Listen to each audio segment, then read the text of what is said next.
সংখ্যাটা মধ্যঞ্চী, বিরতির আগেই মাথাচড়া দিয়ে উঠেছিল। 10 রানে 2 উইকেট হারিয়ে ভারত প্রমাদ গুনছিল গেল বছর নিউজিল্যান্ড সিরিজের পুনরাবৃত্তির। শেষমেশ দক্ষিণ আফ্রিকা তাই করল, ভারতকে তাদেরই বিষে নীল করল রীতিমতো। সাইমন হার্মার, কেশব মহারাজদের স্পিনে ফাঁদে পড়ে 93 রানে অল আউট হলো ভারত। আর তাতে মোটে 123 রানের পুঁজি নিয়ে দক্ষিণ আফ্রিকা জিতল 30 রানের বিশাল ব্যবধানে। অধিনায়ক শুভমান গিল আগেই ছিটকে গিয়েছিলেন ম্যাচ থেকে। ঘাড়ের ব্যথায় তিনি এখন আছেন হাসপাতালে। তাকে ছাড়াই 124 রান তাড়া করতে নেমেছিল ভারত।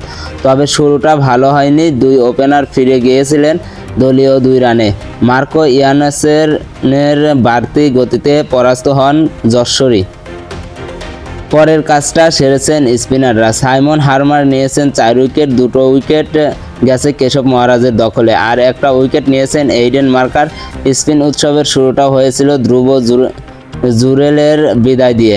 হার্মারের বলে ছক্কা হাঁকাতে গিয়ে বাউন্ডারি লাইনে ক্যাচ দেন তিনি। ঋষভ পান্থ ফিরতি ক্যাচ দেন তাকে।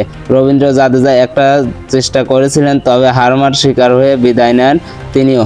একপাশে দাঁড়িয়ে সতীর্থদের আসা যাওয়া দেখছিলেন তিনি নামা ওয়াশিংটন সুন্দর। তবে তার ইনিংসের ইতি ঘটায় মার্করামের শিকার বনে।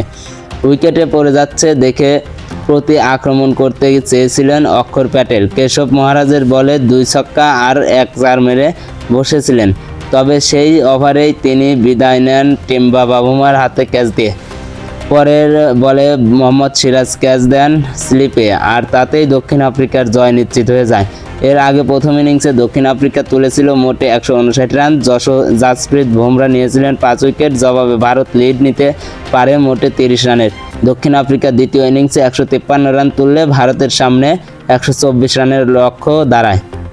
তৃতীয় ইনিংসে শেষে লক্ষ্যটাকে ছোটই মনে হচ্ছিল স্বাগতিকদের সামনে, তবে সেটাও তারা করতে পারল না।